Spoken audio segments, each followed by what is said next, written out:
পাৰ্থক্য প্ৰত্যক্ষে আবেদন দাখিল কৰিছে।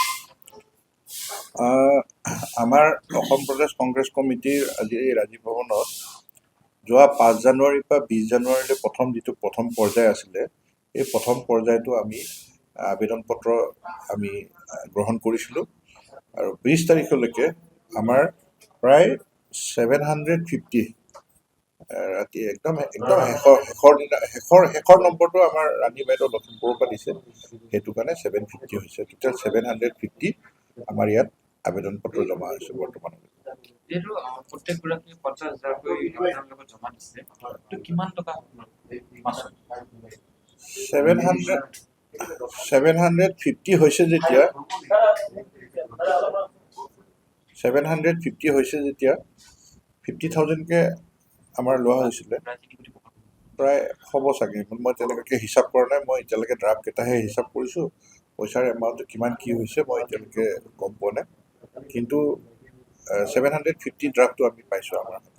এতিয়া দেখা গৈছে যে এইবাৰ মহিলা আৰু যুৱকৰ সংখ্যা বহুত বেছি এপ্লিকেণ্ট দেখা গৈছে। আপোনালোকে কেনেকুৱা কি চিভিল? আমাৰ এইবাৰ মহিলাৰ সংখ্যা যথেষ্টখিনি হৈছে আৰু উৎসাহজনক হৈছে। আৰু আমি আগতে মিডিয়াত 2-এদিন আগত আমি শুনিছিলোঁ যে আপাৰ আছামৰ ফালে কেণ্ডিডেট অহা নাই, এপ্লিকেণ্ট অহা নাই, এনেকুৱা ধৰণৰ কথা যিকেইটা ওলাই আছিলে, কিন্তু তেনেকুৱা ধৰণৰ নহয়। যোৱাকালিৰ পিকচাৰটো চোৱালে মানে দেখা যাব আপুনি, ধেমাজি জিলা হওক বা ডিব্ৰুগড় জিলাই হওক বা লখিমপুৰ জিলাই হওক, আমাৰ এভাৰেজ 6জনতকৈ বেছিকৈ এটা সমষ্টিত আমাৰ এপ্লিকেণ্ট আবেদন পত্ৰ জমা কৰিছে। জোনাই নিচিনা সমষ্টি, একদম শেষৰ সমষ্টি, জোনাই সমষ্টিটো 7জন কেণ্ডিডেটে আমাৰ ইয়াত কৰিছে, আবেদন পত্ৰ জমা দিছে। শদিয়াত 6জন জমা দিছে। মাকুমৰ নিচিনা জেগা, মাকুম যিটো নতুন সমষ্টি, তাত আমাৰ 6জন আছে। লখিমপুৰ ঢকুৱাখানাত আছে 5জন। তেনেকুৱা ধৰণৰ প্ৰায় এভাৰেজ আপুনি চাবলৈ গ'লে প্ৰত্যেকটো সমষ্টিতে আমাৰ 6জন-7জনকৈ আমাৰ ধুনীয়াকৈ আমাৰ আপাৰ আছামৰ ফালে চব জেগাতে, আৰু 126টা সমষ্টিতে ইতিমধ্যে আমাৰ আবেদন পত্ৰ গোটেইকেইটা সমষ্টিতে হৈ গৈছে। সৰ্বাধিকটো কোনটো সমষ্টিত হৈছে মই এতিয়ালৈকে চাব লাগিব, কিন্তু নগাঁও জিলাৰ ধিঙত আমি যেতিয়া চাইছিলোঁ তেতিয়া এইটো অলপ বেছি হৈছে। কিমান হৈছে টোটেলটো মই সংখ্যাটো চাব লাগিব, আমি হিচাপ কৰা নাই।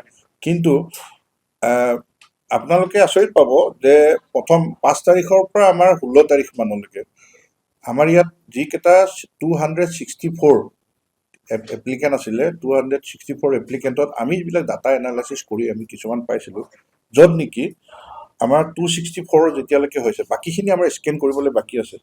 তাৰে আমাৰ হিন্দু সম্প্ৰদায়ৰ আমাৰ 153 আছে, আৰু ইছলাম ধৰ্মৰ 103টা আছে।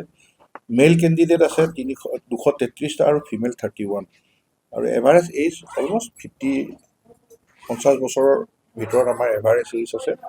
আৰু মেক্সিমাম গ্ৰেজুৱেট এণ্ড এবভ, প্ৰায় 233 গ্ৰেজুৱেট এণ্ড এবভ কেণ্ডিডেটবিলাক আমাৰ এপ্লাই কৰিছে। এইবাৰ অসমত মানে যি এটা পৰিৱৰ্তনৰ আশাত, মানে অসমৰ ৰাইজে যিটো পৰিৱৰ্তন বিচাৰিছে, তাৰ সেই পৰিৱৰ্তনৰ আশাত আমাৰ কেণ্ডিডেটসকলেও যথেষ্টখিনি উৎসাহিত হৈ পেলাই এইবাৰ আবেদন পত্ৰ আমাৰ ৰাজীৱ ভৱনত জমা কৰিছে।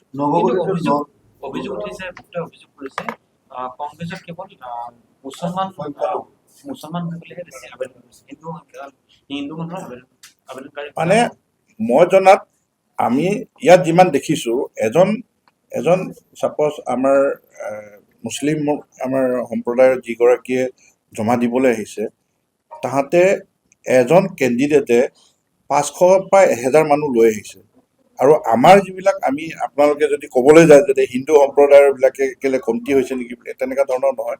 কাৰণ আমাৰ যিকেইটা আপাৰ আছামৰ যিবিলাক কেণ্ডিডেট হৈছে, এইকেইটাই আমাৰ ধুনীয়াকৈ লৈ আহিছে, 100-150 মানুহ লৈ আহিছে। ডিফাৰেঞ্চটো তাতে দেখা যাব ন।